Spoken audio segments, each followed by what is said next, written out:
मेवाड़ की रक्षक बायण माता की, कालिका माता की, सागर माता की। आप सबको, इस धरती को प्रणाम करते हुए मेरे साथ बोलिए, भारत माता की, भारत माता की। महाराणा प्रताप, रानी पद्मिनी, राणा कुंभा के शौर्य और वीरता की भूमि,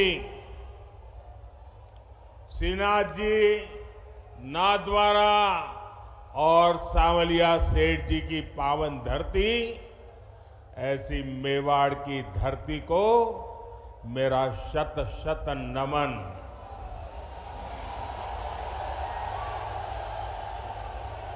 पूरा राजस्थान, पूरा मेवाड़ क्या सोच रहा है, ये आज यहां चित्तौड़गढ़ में साफ साफ दिखाई देता है।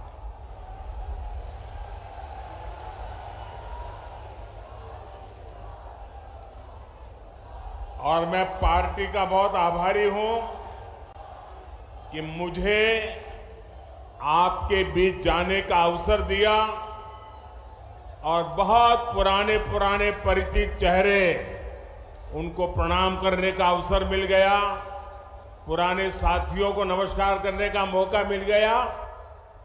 लेकिन इससे भी बड़ा मेरा अजूबा ये था कि पंडाल से बाहर इतनी तादाद में लोग थे, अगर मैं खुली जीप में न आता तो शायद मैं कल्पना नहीं कर सकता कि इतनी बड़ी तादाद में लोग बाहर खड़े।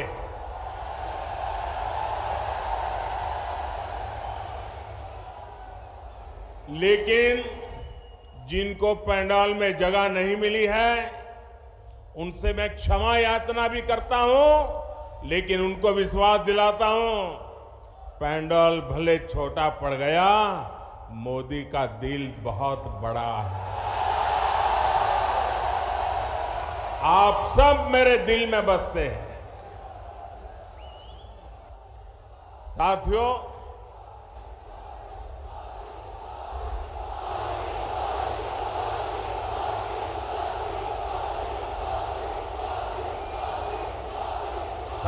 राजस्थान ने आह्वान कर दिया है,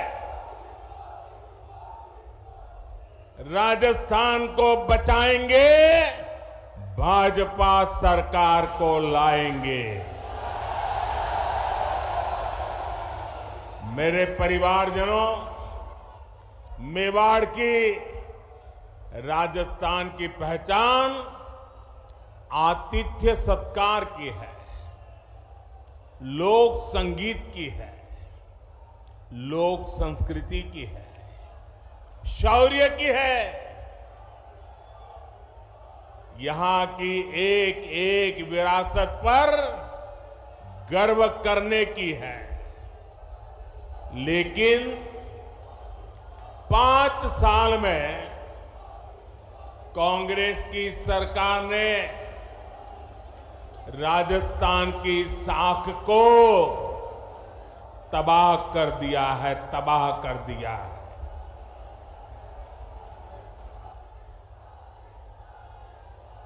मैं इस मेवाड़ की धरती को साक्ष्य रख करके कहना चाहता हूं, जब यहां से खबरें आती है, बहुत दुखी मन हो जाता है, बहुत तकलीफ से अनुभव करता हूं। और मैं बहुत दुखी मन से कह रहा हूं, आज जब अपराध की बात आती है, तो कौन सा राज्य टॉप पर आता है? कौन सा राज्य? ये हमारा राजस्थान। आज जब अराजकता, दंगे, पत्थरबाजी की बातें होती है तो कौन से राज्य का नाम बदनाम होता है? हमारा राजस्थान। आज जब महिलाओं, दलितों, पिछड़ों पर अत्याचार की बात होती है तो कौन सा राज्य आज सबसे ज्यादा बदनाम हो रहा है? ये हमारा राजस्थान। क्या आपने, मैं राजस्थान की जनता को बड़े दर्द के साथ, बड़े दुख के साथ, बड़ी तकलीफ के साथ मैं आपसे पूछना चाहता हूं, क्या आपने 5 साल पहले इसके लिए कांग्रेस को वोट दिया था? साथियों, राजस्थान के लोगों को भ्रम में डालकर कांग्रेस ने यहां सरकार तो बना ली, लेकिन सरकार चला नहीं पाई।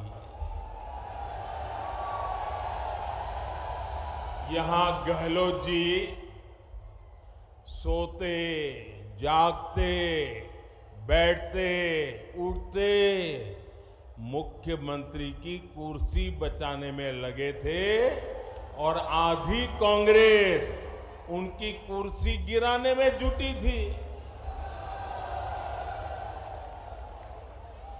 जनता को अपने हाल पर छोड़कर ये लोग आपसी लड़ाई में ही व्यस्त रहे, हिसाब चुकता करने में लगे। अपने बेटों को सेट कैसे करना, इसलिए दूसरे के बेटों को कैसे उखाड़ देना। लेकिन इन सब के बावजूद एक विषय को लेकर कांग्रेस में हमेशा मिली भगत रही, हमेशा सहमति रही। कांग्रेस ने राजस्थान को लूटने में कोई कमी नहीं छोड़ी। 5 साल राजस्थान में कांग्रेस ने यही किया है। हर भ्रष्टाचारी, हर गुंडा, हर दंगाई, हर अत्याचारी, कांग्रेस का हर नेता खुद को राजस्थान की सरकार मान बैठा है। मेरे परिवारजनों, आप मुझे बताइए, राजस्थान में ऐसी सरकार को रहना चाहिए क्या? ऐसी सरकार को रहना चाहिए क्या? एक दिन भी रहना चाहिए क्या? राजस्थान को ऐसी सरकार चलेगी क्या? मेवाड़ की आवाज पूरे राजस्थान की आवाज है। राजस्थान कह रहा है, राजस्थान विश्वास से कह रहा है, राजस्थान बड़े भरोसे से कह रहा है, भाजपा आएगी, गुंडागर्दी जाएगी।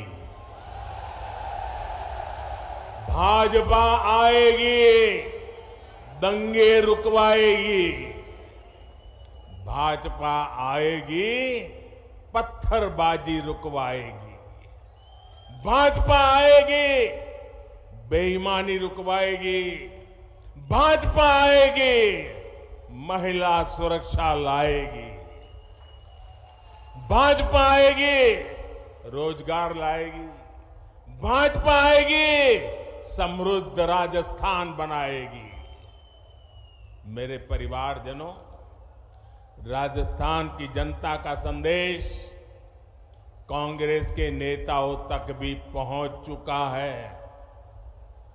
यहां मुख्यमंत्री गहलोत जी को भी पता है कि कांग्रेस सरकार की विदाई का काउंटडाउन शुरू हो चुका है।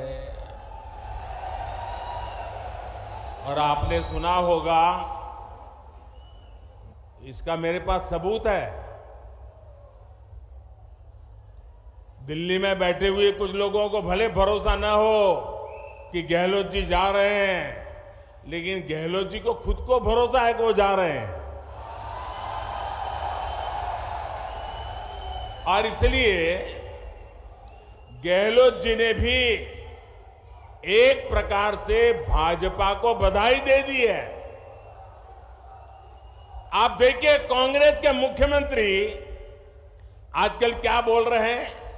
वो अब आग्रह कर रहे हैं कि भाजपा सरकार बनने के बाद उनकी योजनाओं को बंद ना किया जाए, ऐसा कह रहे हैं वो। उनकी योजनाओं को बंद न किया जाए। तो पहले तो गहलोत जी, आपने पराजय स्वीकार कर लिया, हमारी सरकार बनेगी, ये बात को सार्वजनिक कह दिया। मैं आपका आभार व्यक्त करता हूं। और आपने जब इतना ईमानदारी से कह दिया है, तो मोदी तो आपसे अनेक गुना ईमानदार है। मैं राजस्थान की जनता को विश्वास दिलाता हूं कि भले गहलोत जी की सरकार ने योजनाएं चालू की होगी, लेकिन जनहित की किसी योजना को भाजपा सरकार बनने के बाद उसको रोकेगी नहीं, उसको अच्छा करने का, बेहतर बनाने का प्रयास करेगी। और ये मोदी की गारंटी है। मोदी की गारंटी मतलब हर गारंटी के पूरा होने की गारंटी। लेकिन राजस्थान के भाई और बहनों, मैं एक और बात की गारंटी देना चाहता हूं। जिन जिन ने यहां भ्रष्टाचार किया है, योजनाएं तो हम चलाए रखेंगे, सुधार भी करेंगे, लेकिन जिन जिन लोगों ने भ्रष्टाचार किया है, गरीबों के पैसे लूटे हैं, उनके खिलाफ तो कार्रवाई जरूर होगी।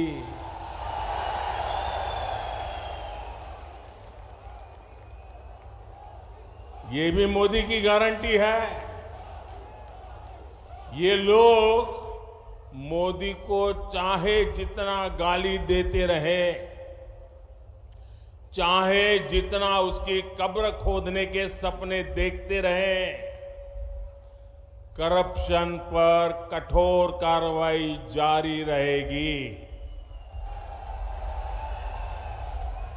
कांग्रेस सरकार का तो हाल ये है, कांग्रेस सरकार का तो हाल ये है, आपनो घोड़ो छाया में बांधणो, दूजा को फरवा दियो। यानी जनता के पैसों से अपनी तिजोरी भरो और जनता को बेहाल छोड़ दो।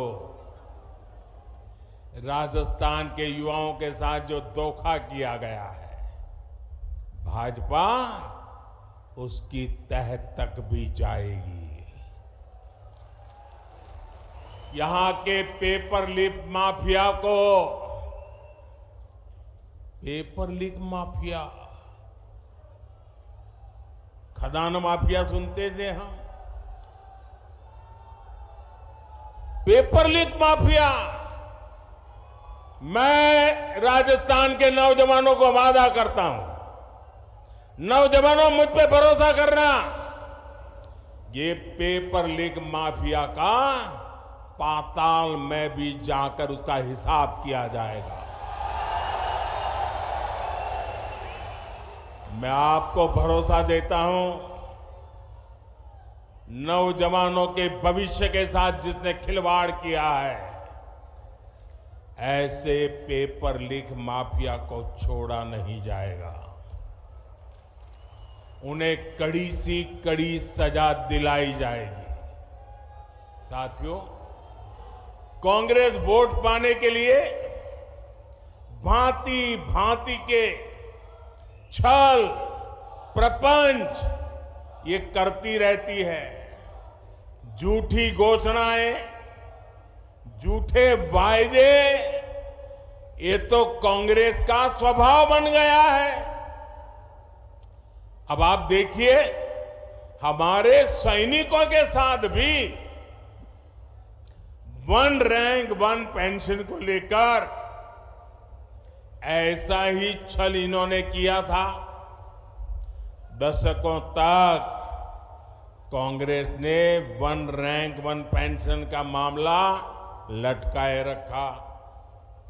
कांग्रेस सिर्फ 500 करोड़ रुपए दिखाकर कहती थी कि वन रैंक वन पेंशन को लागू करेगी, जबकि 500 करोड़ रुपए में ये करना असंभव था, मुश्किल था और कांग्रेस को मालूम भी था। लेकिन लोगों की आंख में धूल झांकने के लिए ये ड्रामा करने में भी वो हिचक से नहीं है।